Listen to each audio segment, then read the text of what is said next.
La garde-robe du serviteur.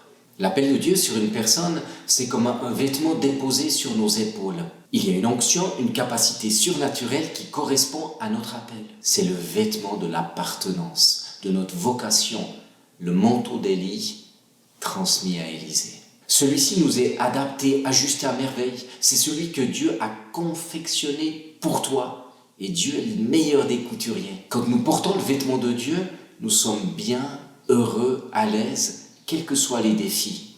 Ce n'est pas celui qui plaît à tous, mais c'est celui qui est juste pour nos vies. Toutefois, dans notre armoire de leaders, de pasteurs, de responsables, rapidement nous pouvons la remplir avec d'autres habits dont certains ne nous sont pas du tout adaptés, pas taillés pour notre appel, notre vocation. En regardant bien, nous risquons d'y trouver le manteau de la convenance, celui de l'apparence, de la prestance, celui des victoires passées. Le diable, notre chair et notre entourage veulent étoffer notre garde-robe, nous offrir d'autres vêtements. Des vêtements qui en apparence peuvent briller, peuvent avoir la marque de la griffe, Pierre Cardin ou Gucci, mais en réalité ils vont nous poser des problèmes.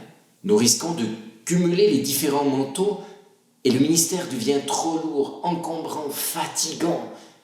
Nous transpirons et tout devient trop chaud. Le manteau de la convenance. Plaire n'est pas déplaisant. On apprécie être apprécié et aimé. C'est normal, c'est naturel, c'est une bonne chose. Mais si notre vie a pour but et pour centre de plaire et satisfaire les autres, nous aurons beaucoup de peine à plaire à Dieu. Nous aurons beaucoup de peine à poursuivre la vision qu'il nous donne et à porter le vêtement de la vocation. Nous endossons le manteau de la convenance. L'exemple d'Aaron et du veau d'or est très actuel, particulièrement en tant que pasteur. Aaron est sous la pression du peuple. Pour lui faire plaisir, il a dû lui façonner un veau d'or. Aaron avait le vêtement du sacrificateur avec un rôle défini et clair, un mandat de Dieu. Il était un intermédiaire entre Dieu et les hommes. Ce que nous ne sommes plus dans la nouvelle alliance actuellement. Notre rôle est différent. Le peuple prend le mandat d'Aaron et lui dicte ce qu'il doit faire. C'est le peuple qui devient intermédiaire entre Dieu et lui. Les rôles sont inversés. Fais un veau d'or pour que nous puissions adorer. L'homme est créé à l'image de Dieu et non Dieu à notre image. On se crée un Dieu à notre image, à notre ressemblance, qui doit être la réponse à nos désirs et exigences charnelles.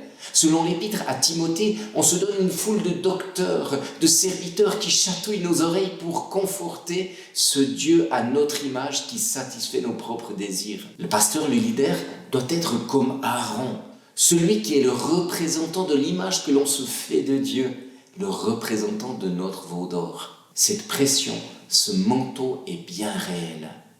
Il réapparaît vite dans notre armoire et nous devons nous en débarrasser. Galates chapitre 1, verset 10. Et maintenant, est-ce la faveur des hommes que je désire ou celle de Dieu? Est-ce que je cherche à plaire aux hommes?